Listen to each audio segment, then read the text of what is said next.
Right, I'm just looking at how to pack camping gear into the sidecar,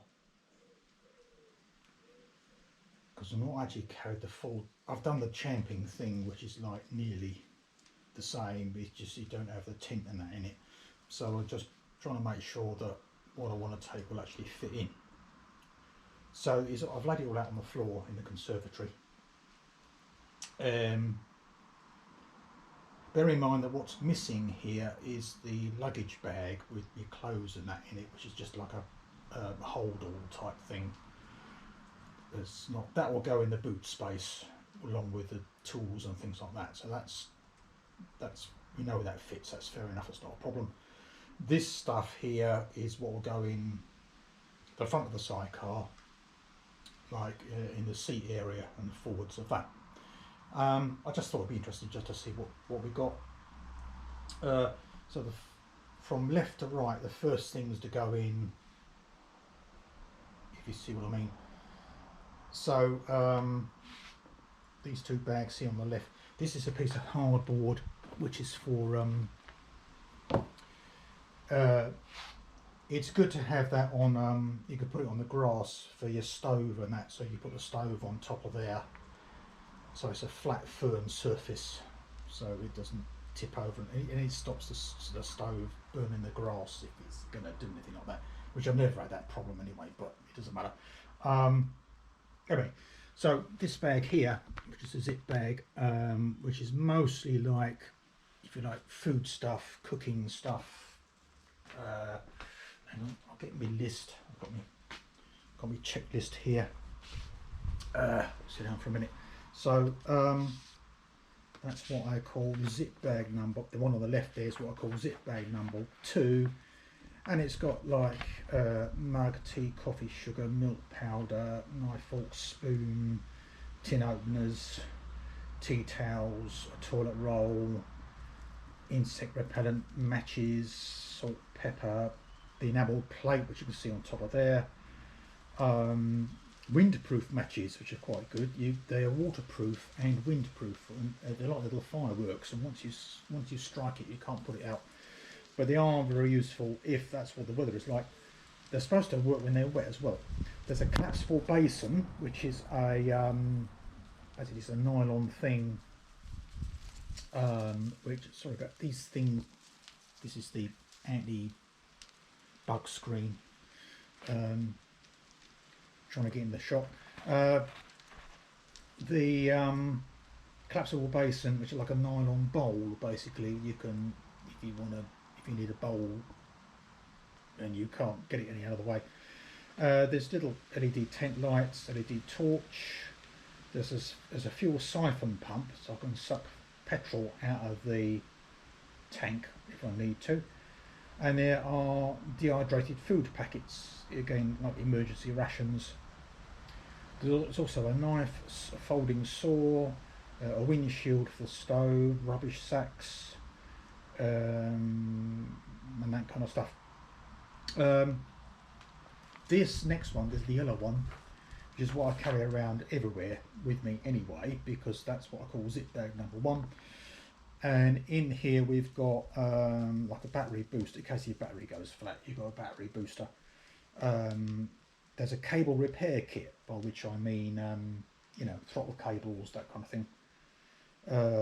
Duct tape, a small multimeter, electrical spares, like spare bulbs and fuses and spare spark plugs, and spare gloves, that's motorcycle gloves, luggage straps, phone charger, leads and things, spare glasses, because I have to wear spectacles, paper maps and a magnifier so you can see the maps, pen and paper and your money and things like that.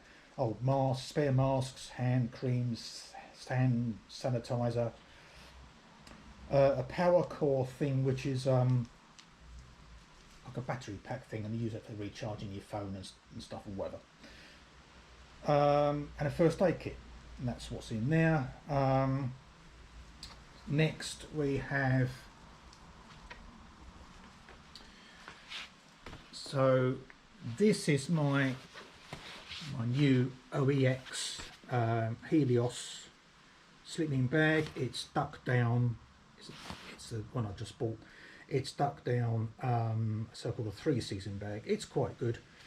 It's fairly small and light and quite fairly easy to pack.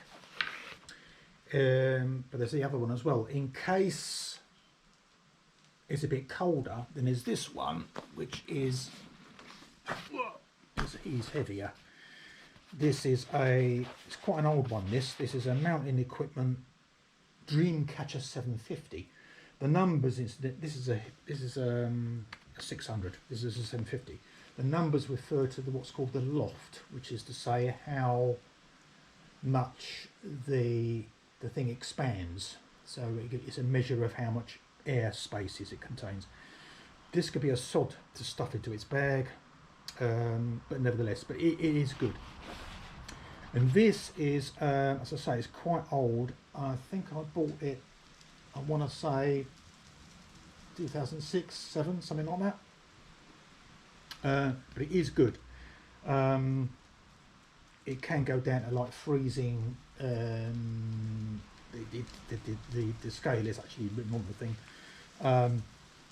Maybe -4 or -7 or something like that, although they do give you a warning. But anyway, that's that one. If it's especially cold, that's really quite good. And then this, of course, is my same vintage, because I bought these both at the same time. This is a Therm-a-rest-trail-comfort, I think it's called. You can't get them anymore. It's a sleeping mat which you can also inflate and also blow air into it as well, which is quite useful. Then we've got, LED lantern, which I use for champing, drinks bottles, thermos flask for coffee. This is in here is a 1 litre with a cap on it. Basically, it's a 1 litre. It's like a billy can. It's it's stainless steel, just for boiling stuff up, for making tea and coffee or whatever.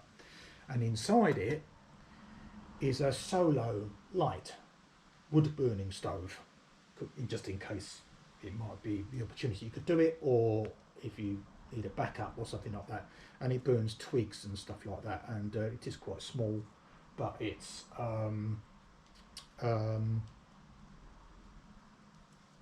I've used it a couple of times and I really need to get more experience with it. But anyway, as long as you've got a supply of wood stuff, you can heat water with it and maybe even do some cooking. I really must try to do some cooking with it or something like that. But we'll have these out in a minute and have a look at them.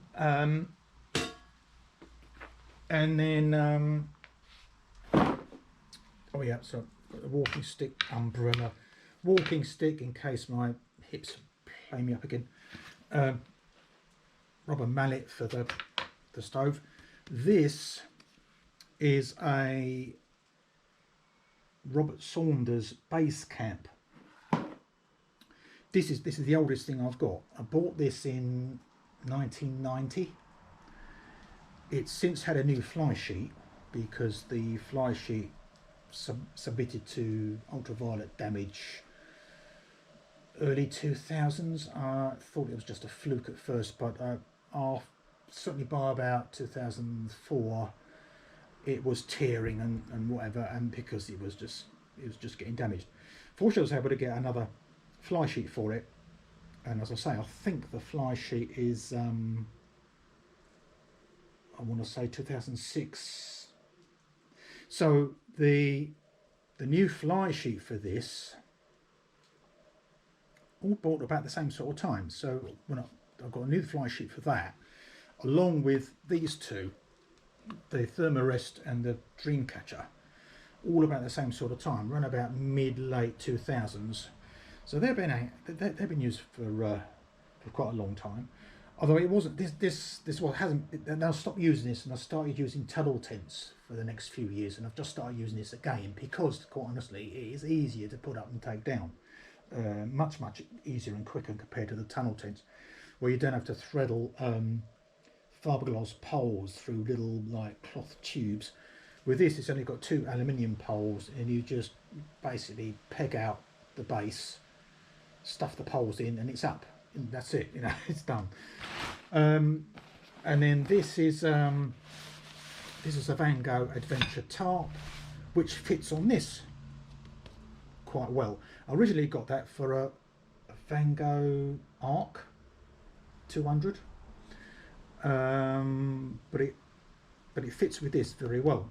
I'll put a picture up showing what they look like.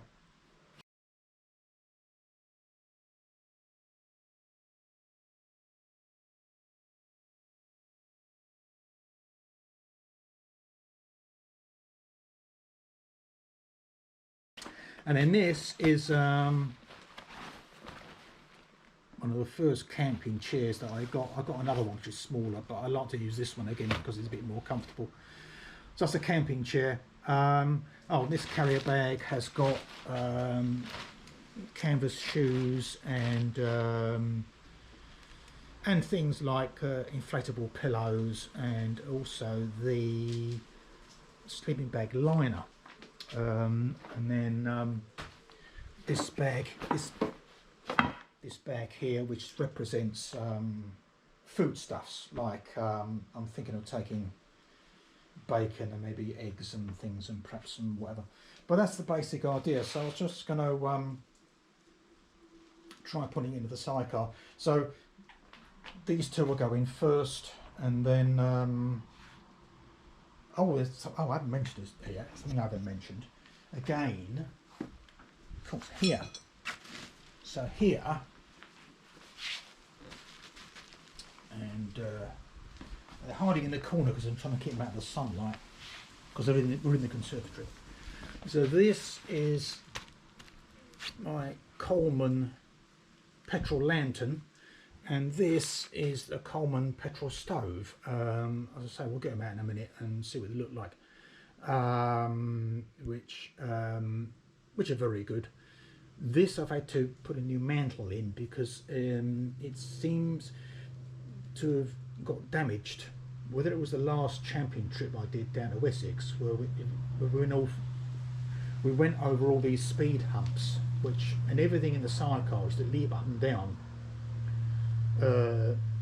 which can't be doing it any good. I mean, some of this stuff is a bit fragile. My thermos flask survived, and I'm not sure about this. It's possible that the mantle fell off, or was breaking off on the way down there, or it may be on the way home from the previous trip. I don't know, because I hadn't looked at it between the previous camping trip and the last one. I didn't have this out, didn't look at it. But anyway, so these are both now got expanded bubble wrap in the bottom, not polystyrene, bubble wrap in the bottom as a bit of extra cushioning. But we'll try putting them in the sidecar and see how they fit, and then we get an idea what they look like.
So that kind of thing, and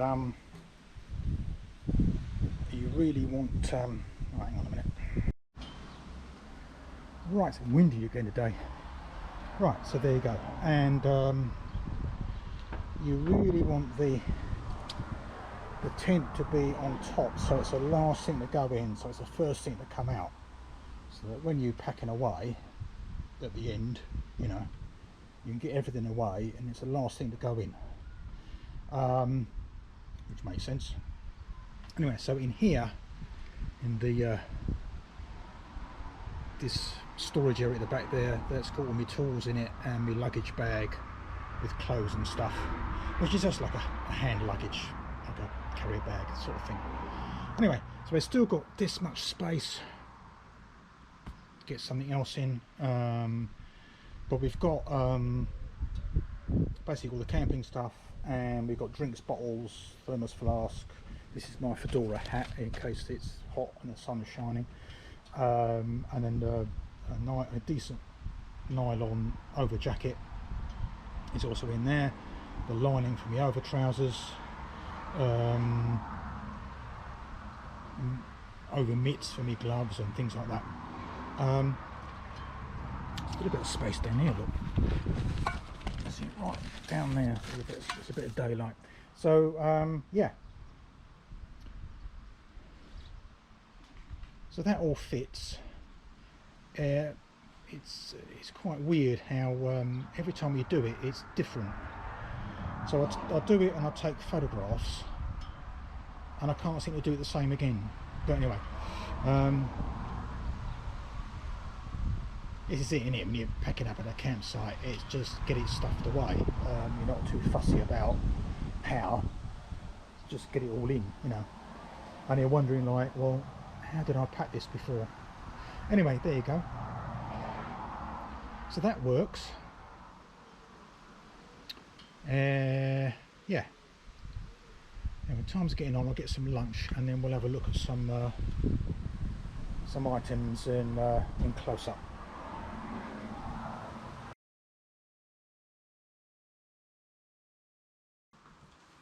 Right then, so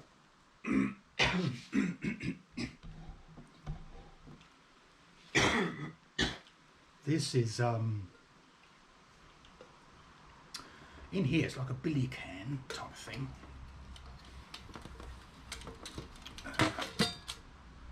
Like so. You can maybe hang it. It's got little handles for pouring. It's got a pouring spout. You take the lid off. The lid could be like a little saucepan or frying pan sort of thing. And inside is this. And this is a Solo Lite. And a Solo is, again, it's an American maker, and they make wood burning stoves. So this is a, what's the name? Solo. It's a Solo Lite, because it's the smallest one they do. The biggest one, I think, is like huge. It's like 6 feet in diameter, and a group of people could sit around it and roast marshmallows or whatever. But anyway, so that's a Solo stove. And it comes out, sits on top like that, and so inside there's like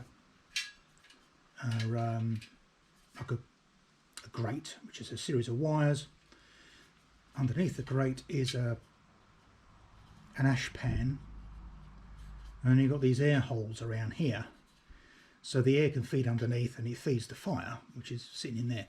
But also this is double skin, so it's actually hollow, and there's a row of air holes around inside there as well. So what happens is that because when you're burning wood or coal or anything for that matter, some of the flammable gas escapes into the air and is lost. So what this does is, while it's feeding the fire through the bottom and the twigs are there, you've got air coming up, coming up the sides and coming out the holes on the inside to burn any flammable gas that's coming out of the wood that's not being burnt. I can't remember the expression they use. It's almost like burning it twice, but it isn't. Because it does happen, if you just have a wood fire on the ground and you got, oh, it's all burning and flames coming up, you think, great, you know, there's a lot of flammable gas going off and escaping and not being used. So the wood is burning down there, and then the gases are coming off, if there are any, combining with air which is coming at the side, which of course is hot air as well, hot oxygen, and will be ignited, so you get a much more complete burning process, and of course it makes it more efficient, and so you don't lose any heat, and you do actually get a blue ring round the inside at the top, like it was a gas ring or something like that. Seriously, you can see this blue flame round the inside edge. Anyway, you get that, and the idea is that your pot could go on top, like so. Can you see that all right? Yeah. You can buy a solo billy can pot to go with this. This is not it. This, because they're quite expensive. The solo stove was £90. I can't remember if it was special offer or not, but anyway, that's the smallest one they make. It's all stainless steel. There's a billy can or stew pot that goes with it. It's also quite expensive. This is not it. This came from Amazon. It cost about £16 or something. But it's quite good because it's got it's graduated so that it's up to 1 litre. I think you've seen this.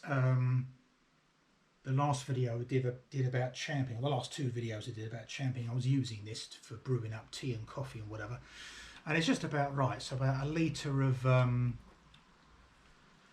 900cc or 1 litre of water will make coffee that will fill that thermos flask with 2 teaspoons of Kenko Rich, which is quite enough, or a whole tea bag. I like Yorkshire tea, and when I'm at home I use a teapot anyway, so again, heat up the water, chuck the tea bag in, let it brew 3 or 4 minutes. That's quite enough. That's like a teapot's worth. Again, that can go in the flask to keep it hot. So it's quite a good thing, that, even if it's not used with the stove. But anyway, I haven't really used this while camping properly. I've tried it out. I've heated water with it. I really need to try cooking something with it. What you're supposed to do is you're supposed to scavenge for like twigs and dry dead wood and things like that, because you're going to get small things in here anyway, which things that you're small enough you can break up or cut up and will fit in there. Now some campsites, I mean proper organised campsites, are a bit funny about wood fires. They don't like you to have, which is understandable. Some can, a few can. You can have a bonfire in especially like a fire pit or special place that's provided. But on the whole, they don't like you making wood fires, not on the ground anyway, which is fair enough. But this is not a fire. This is not a wood fire. This is a cooking stove that just happens to burn wood. The instructions for this, they do say be careful about if you've got it in grass or something and the grass is dry, be careful about starting a fire or something like that. Again, out in America and places like this where they do have these terrible forest fires and things and whatever, so there is, if you've got dry stuff, you really want a patch of bare earth or something like that, it is a real hazard. That piece of hardboard that I showed you earlier, I have used this on that hardboard and it's fine. It doesn't scorch the hardboard, or hasn't yet anyway. So if you do it like that way, you have on something that's non-combustible like that piece of hardboard or whatever, I can't see why there should be a problem. And as I said, it's a cooking stove that just happens to burn wood. It's not a wood fire, but yeah. And the idea is you scavenge for twigs and things like that, and you just stick them in there and burn them. Now, when I did this, I found some over the back of the garden. I found some dead stuff, and I tried burning that. And I have to say, it was really quite gross because the smell of this, I don't know what it was, but it wasn't a nice. It wasn't a nice wood smoke smell at all. I have got some kindling I bought from a shop, which we might try out instead. I don't know, we'll have to see. So anyway, that is that. If we're not using that, then there's this. This is what I tend to use more recently. I'll get it out. Do it. Well, first of all, there's a pan, and the pan is in there to protect the top of it. Get it out. Right. And this is a Coleman petrol stove. It's a Coleman 533. As I said before, I bought it around about mid to late 2000s, along with the lantern as well. Basically, just put petrol in it. It has to be unleaded petrol, but you put petrol in it. You pump it up with this, like so. Pump it up a few times, turn it on, and light it. Yeah, that's actually got pressure in it. Turn it on, set a fire to it, off it goes. And it's just like your gas cooker at home. If you've got a gas cooker, you have your gas ring. It works exactly the same way. And it's usually, it does have the odd problem sometimes. It gets a bit bunged up or whatever. The valve also incorporates a pricker for the jet. So if it is getting a bit blocked up, you just turn it on and off a few times, and it's supposed to clear it. But as I say, it's very simple to use. As I say, make sure you've got pressure in it, turn it on, and set fire to it, and off you go. And you can, I use a siphon. You can fill it from the bike, the motorcycle tank, or the jerry can, as the case may be, or whatever. Just using a simple siphon pump, and it's not complicated. It doesn't take long. This is from just happens to be a pan set that I got. I tended to use this for like boiling up stuff, but it's just the right size to fit on there, just to protect the burner and stuff when it's being transported. So you wrap an old tea towel over it and stick that on top, and that makes a nice little kit there, ready to be transported. So that's that one. And then there's this, and this is see if you can, I'll just alter the angle slightly. Right. And this is another Coleman, and this is the Coleman petrol lantern. I thought it might be quite jolly to have. I bring it out sometimes just to.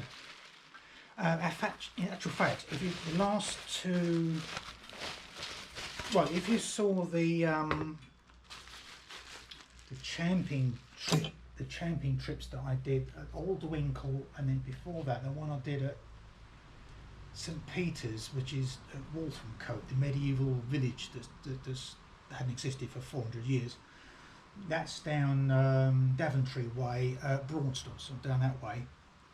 And in both those videos I was using this, and you can probably see by looking at the videos that of all the various lights that we have, including LED lamps and things or whatever, this thing is the brightest light. Because again, it's as much the same as the petrol stove. It works in exactly the same sort of way. You pump it up many times. That's the filler cap there, and again you turn it on, and again this is also includes a needle to prick the jet. You have to have, hang on, and then when you light it, you have to use a very long match which will reach up into it. So there are little holes. There's a hole there, and there's another one on the other side there. So you light the match, stick it up there, turn it on, and then off it goes. It might go off with a bit of a pop. It's quite smoky to start with, but it soon settles down, and then you get a steady flame which heats the mantle. And there's this very old-fashioned way of lighting is to get them with like kerosene lamps and things like that. See that white thing there? That's called the mantle. It is when they're new. It's some sort of I can't remember what it's made of. But when it's heated, it glows white hot. Is it fluoresces? I don't know if that's right. But it gives off a very bright white light. Now that's a new mantle that I've just put on, and when they're working well, yeah, it's too bright to look at. I mean, you can't look at it. It's like a 100-watt bulb. It really is bright. And I'll say, if you've seen those two videos that I made, when I'm using this lantern, you can tell this is by far, of all the different lamps that were being used, this is the one that gives off the most light. Yeah. Again, Coleman, dual fuel. I can't think what its number is. All this comes apart for cleaning and whatever, so this comes off.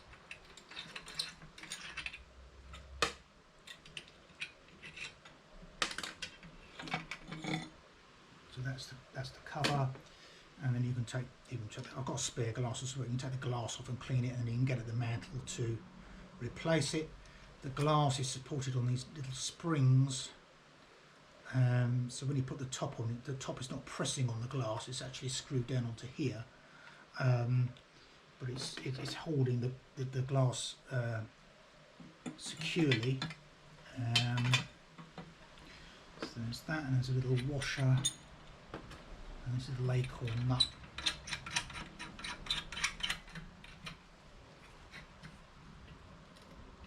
And again, it's got a handle so you can pick it up and carry it around. Yeah, as long as you've got petrol, I mean, you've got light and you've got fuel for it.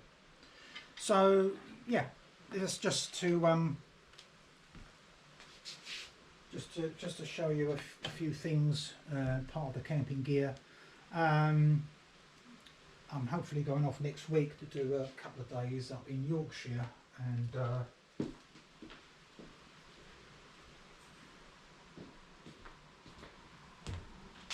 maybe we'll get some videos of that. Okay. Well, that's that for the moment. Bye-bye.